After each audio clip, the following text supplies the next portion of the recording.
Hello and welcome. This morning I feel really, really excited because I've got a great guest called Emma. And Emma is going to spend some time talking to me.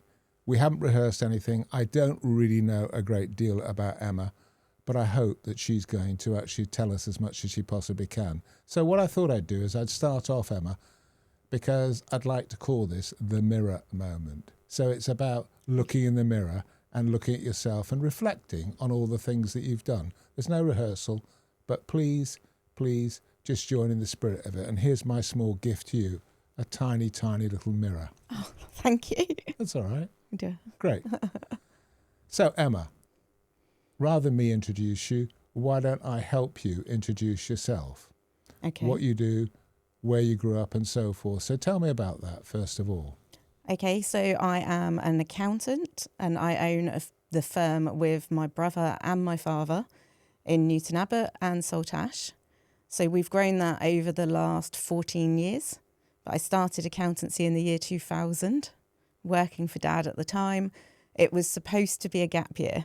It was supposed to be work for Dad for a year, go off travelling for a year, which I did do, and then go to university to do what I was planning on doing, which was English literature and history honours. So over the course of the 12 months working for Dad, there was a conversation. Why are you doing this degree? What do you think you're getting out of it? It's a lot of debt to get into for what's at the end of it. And essentially he talked me into accountancy and the rest is history. So 25 years later. Extraordinary change. Yes. Yeah, so I was a very creative person. My A-levels are English literature, history and art. So absolutely nothing to do with finance. Although my pocket money growing up was adding up the old-fashioned cash books that you had. So adding them up, cross-casting them. So I think he was indoctrinating us from a young age. We just didn't realise what was happening. I remember the very first conversation I had with you, and you told me, as somebody, because I used to be an English teacher, so when you said to me that you were going to do English and you were going to go off to university and do English literature, and so I couldn't kind of make the step in my brain from English literature into accountancy. Yes, so that's why I got talked into it. And I must say it was probably a very good decision because I do really enjoy what I do now and I enjoy helping people. But it also must be testimony of the strength of your relationship with your dad. Yes, definitely, because not all families can work together. No. You know, it can be a challenge. Both Jamie and I did go off and work for other accountancy firms, which Dad wanted us to do to get that experience and learn how other people do it, I suppose. Okay. And then I had a child, so my youngest child, and was coming back from maternity. And at the same time, Dad said, why don't you come and work with me? Why don't we set up another business? So he'd had to sell the previous business. So he was an accountant from 1984 to 2008 when he was told he only had a year to live.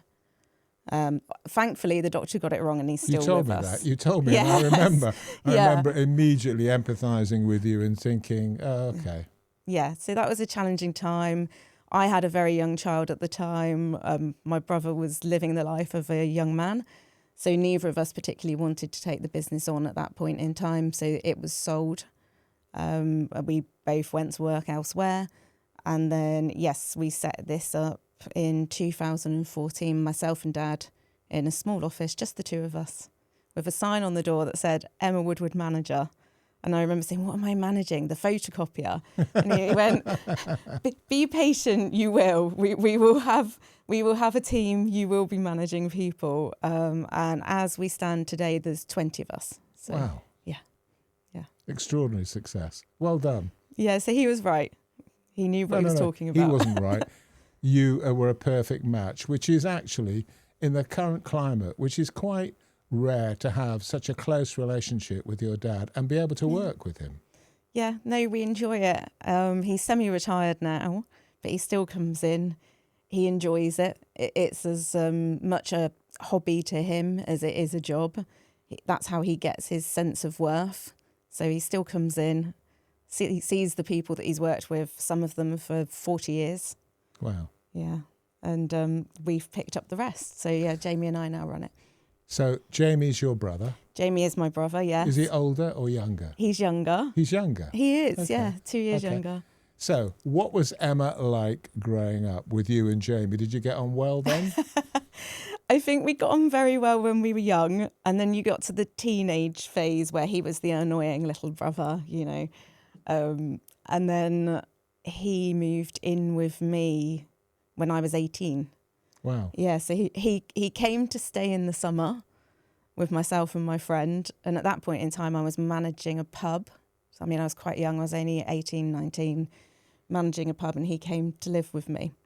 But he wasn't supposed to live with me. He ended up staying forever. And I suppose the rest is history. We get on really well. We've got a really lovely relationship, which is nice, especially running a business together. We complement each other quite well. So Jamie, I'm the more creative one. So you see me out and about at events and speaking to people. Jamie is the technical one. So he'll be... So you're much more gregarious than he is. Yeah, I suppose arguably.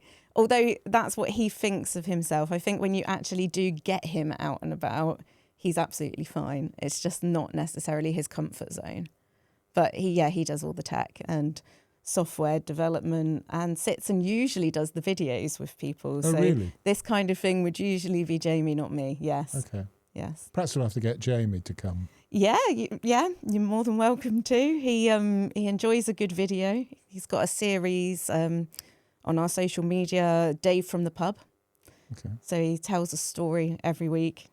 Dave at the pub told me that you can claim your family holiday on your limited company, for example, and then true or false, and gives a little bit of a chat. So he does a series like that, which is quite popular. It's like telling a story and then coaching businesses in the process. Exactly that. Yes. Yeah. So that's been quite popular. I've had a lot of people at networking say, "Oh, I've seen Jamie's videos. I look forward to the next one every Monday morning." Wow, isn't that lovely? Yeah. Okay. So it's just a bit of an education piece, but in a fun way. Okay, good. Well, I think education should be fun, shouldn't it? It should be. I'm sure when you were younger, and I'm imagining a young Emma, that you were a prolific reader. Yes, you're totally correct. Sat with my head in a book a lot. Yeah. I read Lord of the Rings at like age 11 and just, loved reading. I remember it. As a dad, I used to have to go in virtually every night, turn the light out in Kim, my daughter's room, with her book still by her side, because she used to go to bed and be reading till 1 or 2 o'clock in the morning, if she could. Yes, that was probably very accurate of me as well. She just consumed books. I've never seen, she was voracious and she just consumed books. Yeah, I mean, I was the same, but then back then, you didn't have the opportunity for tech like you do now. No. So there were physical books though, weren't there? Exactly. Yeah, you weren't reading them on a Kindle or anything like that. I loved the smell of a bookshop. There's something special about the smell. I love actually the physicality of books. I love picking up books, and even in this current era, and I do feel a bit kind of being accused of being old, I like having the book, not seeing it on my iPad or whatever else it may do. There's nothing quite like having the book. I totally agree. Whenever we go on holiday, I buy a new book. It's the only chance I get now, though, to read in that context, more for enjoyment. But yeah, it's nice. I've got space at home which takes up quite a bit of space with all, predictably, the kind of business books, because my wife is quite a prolific reader, but of non-fiction rather than fiction. Okay. And so I've got all these business books. And what are you going to do with all of these? She keeps accusing me. Yes, we've got quite a few business books. We've got shelves full of them at work. I don't know. Have you ever come across Will Farnell? Yeah. So Will is our mentor. Oh, wow. Yes, so we work directly with Will. We speak to him every month. He comes and spends a full day with us once a year in person. So obviously we followed his digital firm when Jamie came across from the accountancy firm that he was working for 7 years ago. One of the conditions of him coming back to join Dad and I was we would rebrand, we would do all this different stuff, and he wanted to implement the digital firm in our practice. Wow. Which thankfully is what we did, because, I mean, really without the steps that we took at that point in time, going through COVID would have been much harder for us. And we experienced massive growth as a business during COVID because we were so agile and we had set up all those things in digital firms. So everything was cloud-based. Everybody could work from home. There was no server dictating whether people could work, whether they needed to be furloughed. Everyone could work from home really easily. And for our clients, because everything was cloud-based, we just carried on as normal. You know, there wasn't too much disruption. So what it amazing was fortunate. vision to be able to see and anticipate what it may become. Yeah, so that was Jamie, not me. I'm not going to take credit for that. But we rolled it all out, and then we moved towards the human firm, which is Will's second book, and that's what we are on the pathway at the moment, is implementing some of his steps in the human firm. And people are very important to us, both clients and our team. I think your team are probably the most significant differentiator in your business, but being able to access and store data and have the sophistication of this digital era becomes absolutely critical. Oh, 100%. It's essential in the age that we live in. And also helping educate our clients as well along the same lines. And a lot of the knowledge that we've gained by rolling out the digital firm has definitely benefited our client base, specifically the ones in professional services. Incredible.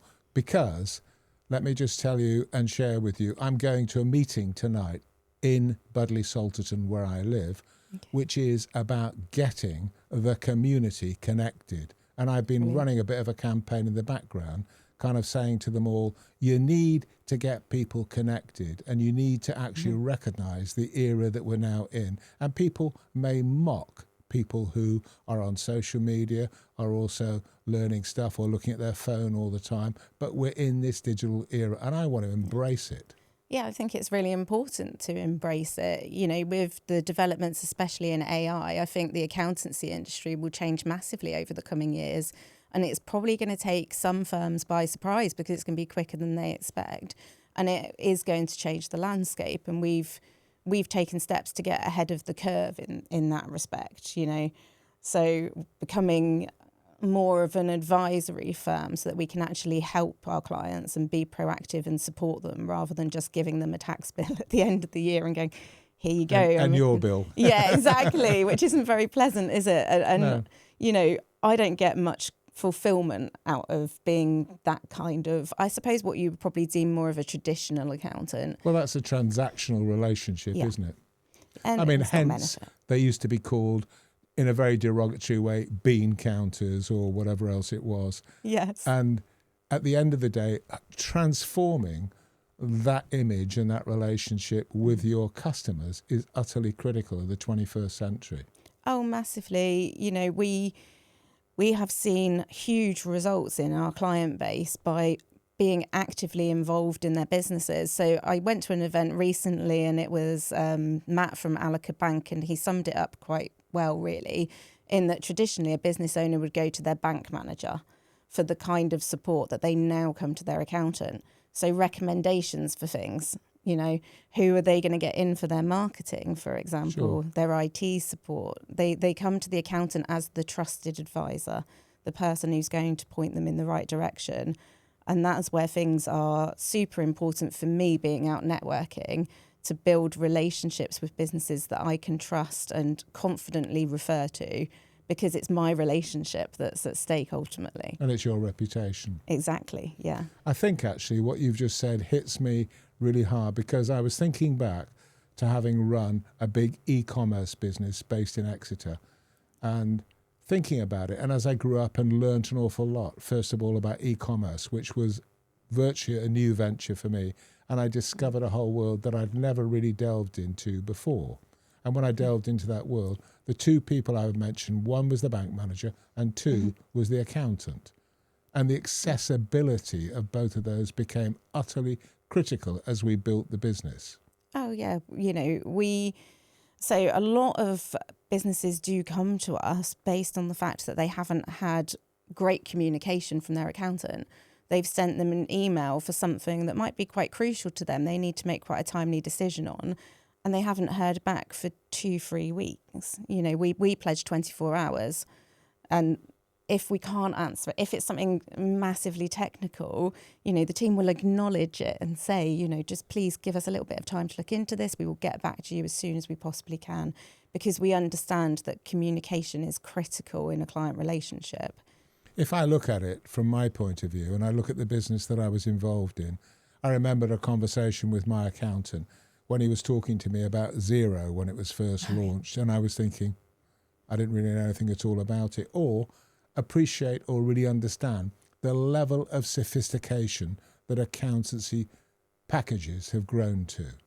Yeah, so we're a Xero-only firm, so it's funny that you mentioned Xero. And the reason that we decided to go down that route is we've both obviously worked in other firms in the past. And again, it's about the client communication side of things. It leads back to it, because if you were trying to run 4 or 5 different softwares with your clients, what you inevitably find out is that only a pocket of staff actually have the knowledge, and they don't know the softwares that deep because of a time constraint. So by specialising in Xero, what we've done is allowed everybody to be trained on the same software, keep on top of all the updates, so that because it's constantly evolving, it's not standing still. So it's just to try and give the best service we possibly can to our clients. I used to find trying to, as most people did, using Sage and stuff like that, the learning was enormous before you could actually make it work for you to your advantage. Yeah, so Xero, that's another reason, is really user-friendly. But what is also exceptionally good about it is it doesn't let you make mistakes easily. Okay. And it's easy for us on the back end, on the accountancy end, to rectify mistakes that do happen. Sage, to rectify a client mistake, would probably take, say, 5 minutes. Xero, 10 seconds, Really? So if there's multiple mistakes... Perhaps we should get Xero to sponsor us. Yeah, yeah, potentially. I'll speak to our client relationship manager. We're running a small advert for Xero here. Yeah, no, but we enjoy working with them because they're really reliable. You know what you're getting. And it's super easy for the client to pick it up. The AI is built into it, so the client is getting the advantage of the tech that is constantly evolving as well. And the reports that you can run, and you can educate clients on the dashboard. So what do you want to have an eye on, for example? Do you want to have an eye on your director's loan position to make sure you don't get that 33.75 tax charge for being overdrawn? Do you want to keep an eye on your gross profit margin? Do you know what your gross profit margin is? All of those things come up as part of our conversations in educating how to use Xero. Gosh, the world has changed, hasn't it? Massively. I know when I first started out in accountancy, it was all cash books. We had one computer in the office between 13 of you. So you almost had to book in your time to use the computer. But it was 25 years ago. The landscape's changed incredibly in that time and continues to change. And one of the advantages we have is we're a very agile firm. If we decide to take on a new software or implement a change for our clients, then it's relatively instant. A larger firm, you might have 20 people having to agree to that decision in a year rollout. We can be really good in that respect. I'm intrigued by a couple of things, actually, which you've said during the course of this conversation. Okay. Which is, first of all, if we go back, and if you go back, you talked about having a mentor. And interesting enough, we're involved in a conversation. I was involved in a conversation with somebody else about mentors. And this was for a guy who runs a place called Sea Change. And he talked about the fact that as he was growing up and in school, that there was a guy across the road who had a really, really interesting background, who acted as his mentor and actually was probably the biggest help, support and guide to him when he was growing up. Yeah, so Will's been fantastic for us. And we are brother and sister, and sometimes you do not doubt, but perhaps want that reassurance that the decision that you're making for the wider business is the correct one. And what Will is fantastic at doing is challenging Jamie and I on our decisions and keeping us accountable as well, which is great for us because we recommend accountability meetings with us for our clients. But in turn, who's holding us accountable for our actions? So it's been a fantastic relationship. And Will has sold his firm to TC Group.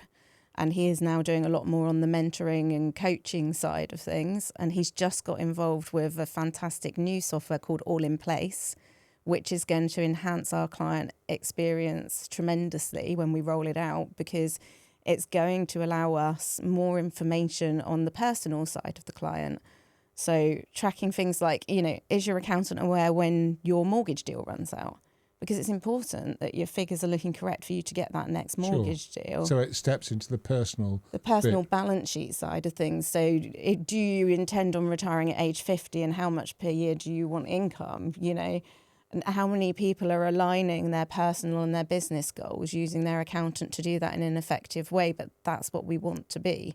We want to be making sure. I think it becomes critical simply because if you were, and I think back to when I was a director and running my own company and so forth, being concerned about that becomes absolutely critical. Exactly, and not enough business owners know their personal position or have an awareness of it. I mean, I was talking to a business yesterday and he said, please let me have access to that software. I've been trying to do this spreadsheet. It doesn't necessarily make sense to me.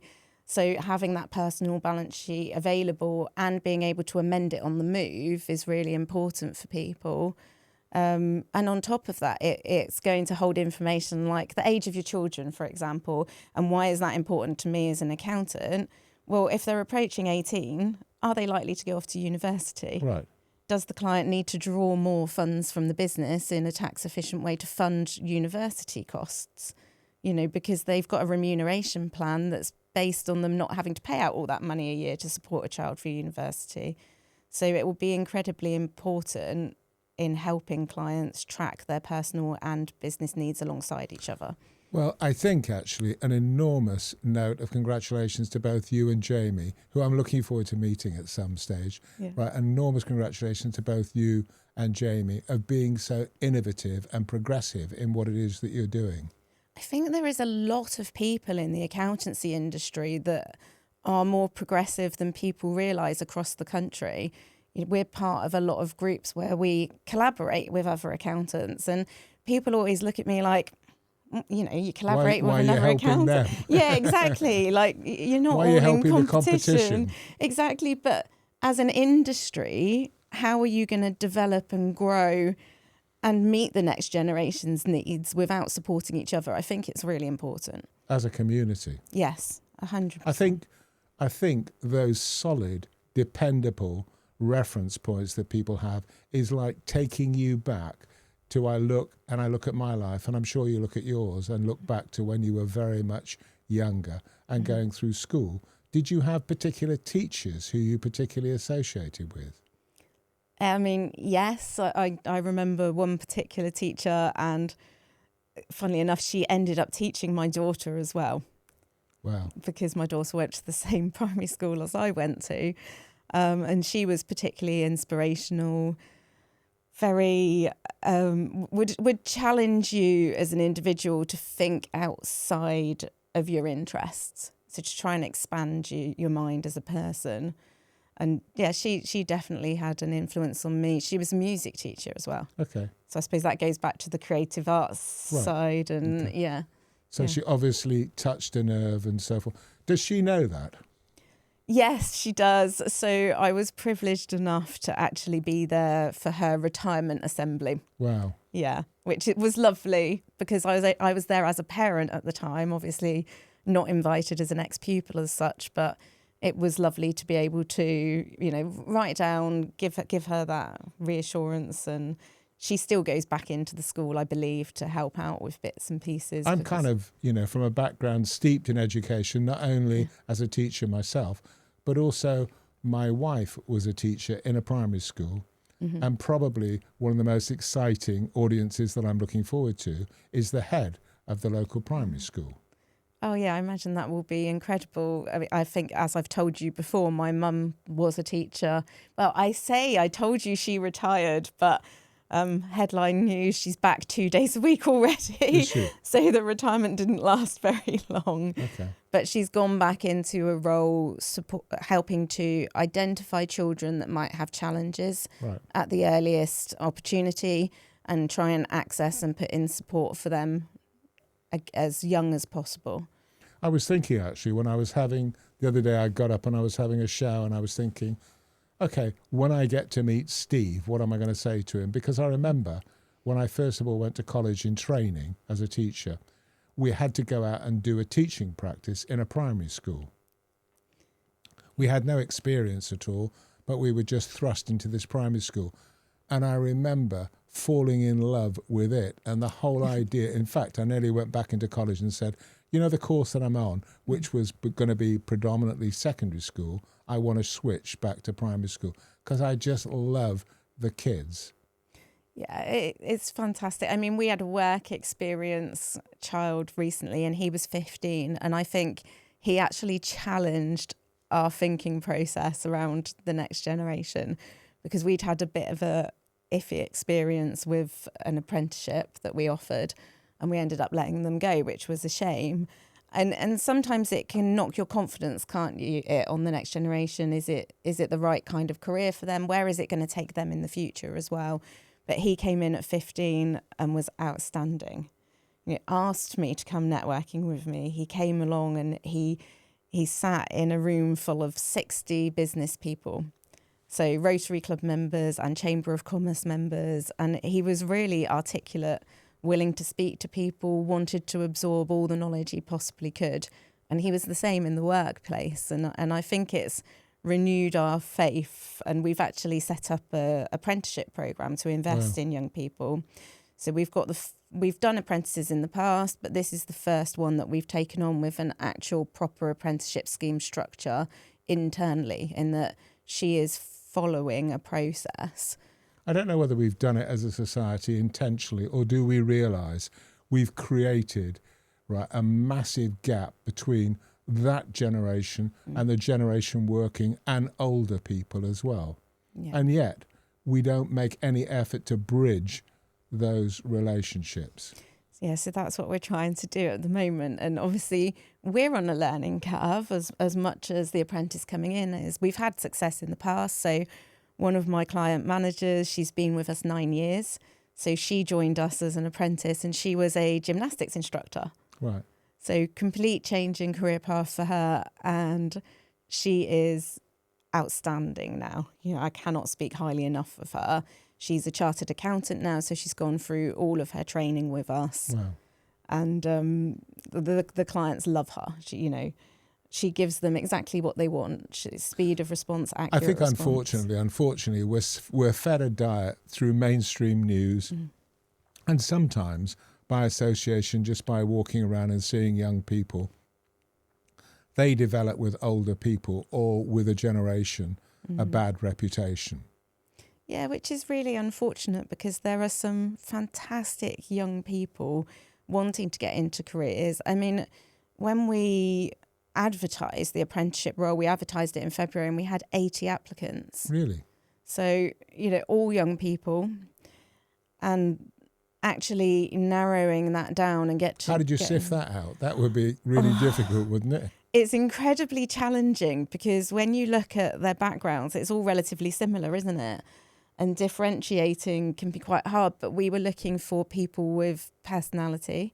So the girl that we've ended up taking on, we didn't end up choosing, Jamie and I. So we got down to 2 candidates that we couldn't pick between. So we got the 2 direct people who will be working with her. We got to do second interviews with them to decide. And for them, they had a clear choice, which is really interesting because we were really agonising over the decision. But part of it was looking at somebody who had a bit of personality as well, because you are dealing with a variety of people across different generations. You've got young people coming out of A-levels, starting business. Right. Right up to people who have been in business for 50 years, and everyone from different backgrounds. And you've got to be able to adapt yourself to who you're talking to at that point in time, which is a really hard skill to teach a young person. So part of it was looking at personality. But I think it's really quite interesting because I also would very much encourage, and if I look back, and I'm looking back rather than looking forward, then I think it's about encouraging people to bring their personality to work, rather than discourage them. Don't fit in, bring your personality to work. Yeah, and we openly encourage that. All of our team have access to Jamie and I. They can send us a message at any point in time, and we encourage them to come to us with ideas, because we recognise that we are both of the same generation, that there's going to be fresh approach, fresh opinion coming through, and we want to be open to that. We want to listen to it and implement it as much as we possibly can. So do the parental thing for me and look back and actually look back upon your childhood, the bits and all the bits you remember, with probably the most significant people, your dad and also your mum. Mm-hmm. And in terms, what do they do that made you the person that you are now? Oh, crikey, that's a really interesting question. So mum and dad have both been massively involved in community when we were growing up. We were always encouraged to be actively a part of the community. They were both Cub Scout leaders. They were both involved in local social clubs, rugby clubs, football clubs, everything going really to give back. And that was something that we were massively encouraged to do, but also opened us up to a wide variety of people in our own lives. So, you know, one of the Cub leaders alongside my mum was a police officer who was in the murder squad. So it opens your eyes to different things. So he would get called out and you think our area is quite sleepy, but just in the way of it, it makes you look at life in a different Touch way. reality. Exactly. So from a young age, we were always encouraged to do that. And I suppose that's something that Jamie and I still do. So being corporate members of the Rotary Club, for example, means that the motto is service before self. And I think that's something that Jamie and I both do hold true and try and I still remember, actually, I still remember with some emotion and some affection, all the eulogies which were given about the Queen. Yes. She always said that she was there to serve. Mm-hmm. And I think that's really important, especially when you build a business, to give back to the community that you're supporting as well. And it doesn't need to be financial, you know, it can be your time. We've helped a local charity recently who was struggling to get access to their accountant, and all they wanted to do was pull some reports off their Xero license to access a grant. And they had to have the grant application in by midnight that night. So I went up to their offices, pulled up the reports that they need, but we're not their accountant. But it's absolutely fine. We want them to be able to access that grant funding and make the difference that they're trying to make. It's quite interesting, actually, because the guy who I sat and talked to in the last podcast I was a part of, I kind of looked at him and listened to him, and he had an interesting background. But his biggest pressure and his biggest worry and concern and his number one priority is about sustainability, because he basically is running a charity. Yeah. And I kind of said to him, I said, do you worry about going broke? And he said, yeah, I do. I want to make sure that we are going to be sustainable and how we maintain that sustainability in the long term. Yeah, I think that's a big concern for a lot of charities. And especially with the current environment, the grants are getting harder to obtain. There's more competition for them. And for the smaller charities, trying to compete on the same playing field as a very large, you know, multinational charity sometimes, they're trying to tender for the same grants. You know. Sure, but I also think we as a society, it's easier to walk by, know about it, and not do anything at all about it than actually be involved. Yes, and that was a conversation that I was having with a trustee of a local charity recently. She's finding it more challenging to get volunteers. Yeah. Yeah. I always remember a programme on television where they were talking about people who basically fall into the category, and most people would call them, they're living on the street, vagrants, whatever, and whatever terminology they want to use them. But usually it's in a critical kind of way. And then I realised, and I always do it when I go to Exeter, so it's a pain walking around with me, is I talk to those people. They may be asking me for money, but I always talk to them. And I don't always just instantly give them money. No, so the charity that I'm referring to, actually, one of their primary roles in Newton Abbot is supporting people who are homeless. Yeah. And that can be something as simple as access to a shower. Yeah. You know, that it's incredibly difficult. They do a food bank, but they are a charity that has the view of encouraging the person to have some self-worth. So if they're coming for food, they will encourage them to come into the kitchen, make a meal that they then have themselves. Right. So it's teaching them the skill of making whatever it is, because sometimes they don't have that skill, but it's also giving them a sense of giving back to the community, because the meal that they've made will also feed other people in need. So they've got a sense of achievement through what they've done instead of just taking the meal. I think actually it's fascinating, because I think that whole area, how do you tap the time, energy and require? Because people want to do it, but they don't know how to do it easily. Yeah, I think that's a challenge in the modern world, especially. It's incredibly difficult to have a person who's not working. And what this charity leader was saying is that traditionally she would have people of grandparent age coming in to support charities when they'd retired. But those retired people are now needing to look after grandchildren so that a husband and wife can both go out to work, because they need the income due to the cost of living. So it's changed the landscape I think completely. our whole structure, what grandparents were, how they fit and what they are and how they actually work is incredible. We live in a world which is just amazing. It is. And we were very lucky with Mum being a teacher in that she's always been able to support us in school holidays. But it is a challenge for many self-employed people as well, is how do you keep your working up? I had the same thing with both of my kids as well. Yeah, it's because we had challenge. School holidays. Yeah. Both of our kids were never, ever just latchkey kids or left on their own completely. No, and I was lucky because I had access to grandparents, and my grandparents were a huge influence on us growing up, because they were heavily part of parenting us indirectly, I suppose, because during, like you say, during holidays or weekends when parents needed to work. I mean, the accountancy firm that my dad had originally, he would put in a lot of hours because of the format of it, and you couldn't utilise the technology like you do now. Couldn't do it remotely. No, exactly. He would have to be in the office. He would work really long hours, to make our family work, because Mum was a nurse originally before she was a teacher, and my brother was quite poorly as an infant, so she had to give up nursing, which meant that the sole earner for the family was my dad for a period of time. So he had that pressure on him, which I think as a child you don't see or you don't appreciate. But then you grow up, you become a business owner yourself, and you see all of those challenges that he was facing. You've mentioned a couple of things. Which I think the majority of men know nothing at all about, and about the work that your mum has been doing, about bridging that gap of understanding about women and menopause. And you yourself have been involved in that as well. Yeah, so the menopause thing was a lady that I met networking called Alison, and she's fantastic.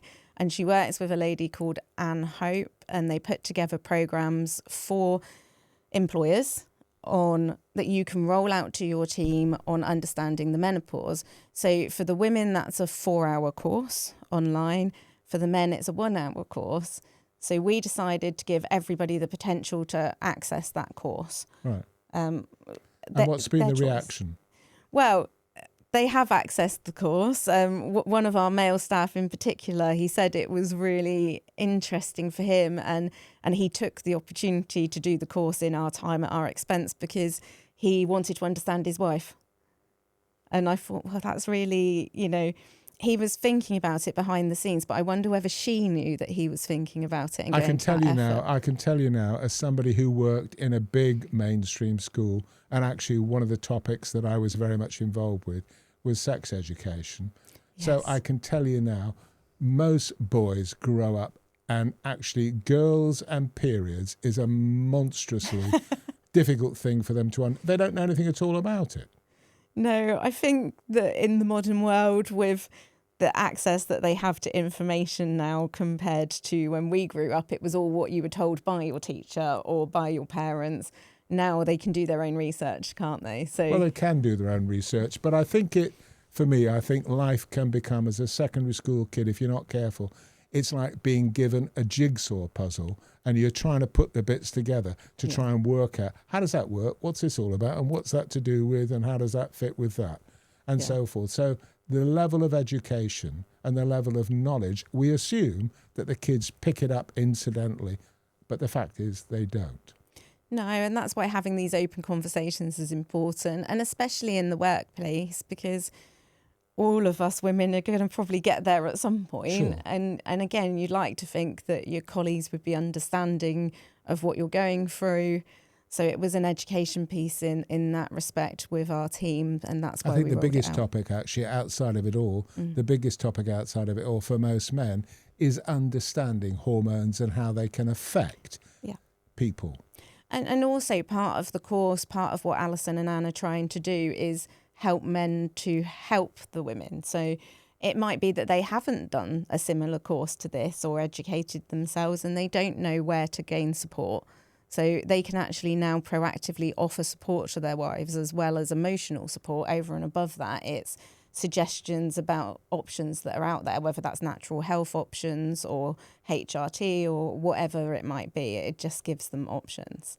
Okay, I think what we're going to do is, because I'm going to become embroiled in menopause and in sex education if I'm not careful, we need to take a bit of a break, but I will come back because I want to develop a better understanding about the whole concept of mentoring, of which I'm becoming quite passionate.